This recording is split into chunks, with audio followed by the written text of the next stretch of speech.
स्वप्नशास्त्र भाग 3. स्वप्नात ही चिन्ह दिसली तर काय धनप्राप्तीचे संकेत आहेत का? ग्रहांचे संकेत भविष्याचे चाहूल अमोघ सोबत जाणून घ्या. कल्पना करा, एका रात्री तुम्हाला एक विचित्र स्वप्न पडलं. तुमच्यासमोर एक भव्य हत्ती उभा आहे. थोड्याच वेळात एक पांढरा नाग तुमच्या नजरेसमोरून शांतपणे निघून गेला आहे आणि अचानक तुम्ही एका चोराला पकडताय. सकाळी जाग येते आणि मनात एकच प्रश्न येतो, ही फक्त स्वप्न होती की येणाऱ्या काळाची एखादी चाहूल? भारतीय स्वप्नशास्त्रात काही स्वप्नांना संबंध धनसमृद्धी आणि नवीन संधींशी जोडला गेलेला आहे. मात्र एक गोष्ट सुरुवातीला स्पष्ट करूया, ही निश्चित भविष्यवाणी नाही आहे. ही प्राचीन स्वप्न परंपरेत सांगितलेली प्रतिकात्मक संकेत भाषा आहे. म्हणूनच स्वप्न समजून घ्या, पण अंधविश्वास करू नका. चला सुरुवात करूया. सर्वप्रथम स्वप्नात रक्त दिसणे. रक्त पाहिलं की बहुतांशी लोक घाबरतात, पण स्वप्नशास्त्रात त्याचा अर्थ नेहमी अशुभ नसतो. रक्त म्हणजे जीवनशक्ती. ज्योतिषामध्ये रक्ताचा संबंध मंगळ ग्रहाशी जोडला जातो. मंगळ म्हणजे धैर्य, परिश्रम, भूमी आणि कृती. म्हणून अनेक प्राचीन मतानुसार स्वप्नात रक्त दिसणं नवीन आर्थिक संधी, अडकलेले काम पूर्ण होणं किंवा धनप्राप्तीची सुरुवात याचे प्रतीक मानले जाते.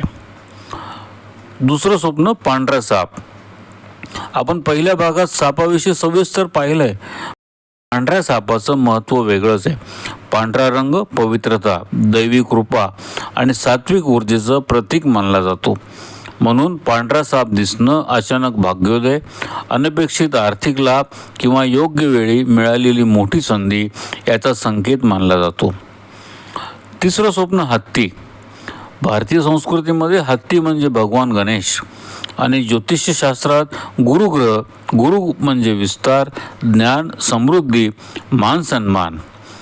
जर स्वप्नात शांत हत्ती दिसला तर काही परंपरेमध्ये मोठ्या व्यक्तीकडून मदत, सरकारी लाभ किंवा व्यवसायातील प्रगती असे संकेत मानले जाते.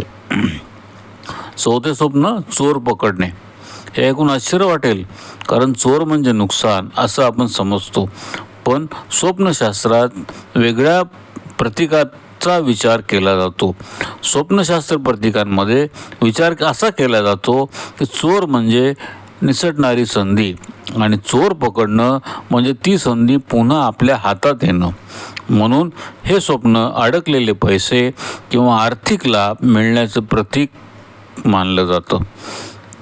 पाचवं स्वप्न, आंबा खाणे. भारतीय परंपरेत आंबा पूर्णत्वाचं प्रतीक आहे, समृद्धीचं प्रतीक आहे आणि संतती सुखाचं पण. म्हणून स्वप्नात आंबा खाताना दिसणं घरात आनंद, धन आणि भरभराट वाढण्याची चाहूल मानली जाते. सहावं स्वप्न, नाग बिळात जाताना दिसणे. हे अत्यंत गूढ स्वप्न आहे. नाग म्हणजे संरक्षण, बीड म्हणजे गुप्त साठा. म्हणून काही स्वप्न परंपरेमध्ये हे धनसंचय, बचत आणि भविष्यातील आर्थिक सुरक्षिततेचं प्रतीक मानलं गेलं आहे. सातवं स्वप्न, विंचू दिसणे. अनेकांना स्वप्न भीतीदायक वाटतं, परंतु काही स्वप्नशास्त्रीय मतांमध्ये विंचू म्हणजे संकटावर विजय आणि संकटानंतर मिळणारा लाभ. म्हणून असं स्वप्न मोठ्या मेहनतीनंतर मिळणाऱ्या यशाची चाहूल असू शकतं. आता एक मोठा गैरसमज, अनेक लोक म्हणतात स्वप्नात धनाशी संबंधित कोणतीही गोष्ट दिसली म्हणजे लगेच पैसा मिळणार. स्वप्नशास्त्र असं म्हणत नाही. स्वप्न फक्त शक्यतेचा संकेत देतं.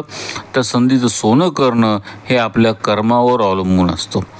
मग अशी स्वप्न पडली तर काय करावं?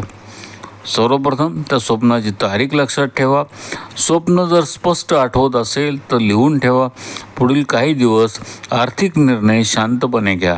नवीन संधीकडे लक्ष ठेवा आणि कृतज्ञतेची भावना मनात कायम ठेवा. मित्रांनो, लक्षात ठेवा, धन फक्त नशिबाने मिळत नाही. ग्रह संकेत देतात, स्वप्न चाहूल देतात, पण समृद्धी मिळते तो योग्य निर्णय, योग्य वेळ आणि सततच्या प्रयत्नांची. पुढच्या भागात आपण जाणून घेणार आहोत प्रेम, विवाह आणि नातेसंबंधाबद्दल संकेत देणारी स्वप्न. तोपर्यंत ग्रहांचे संकेत, भविष्याची चाहूल अमोघ सोबत जाणून घ्या. धन्यवाद.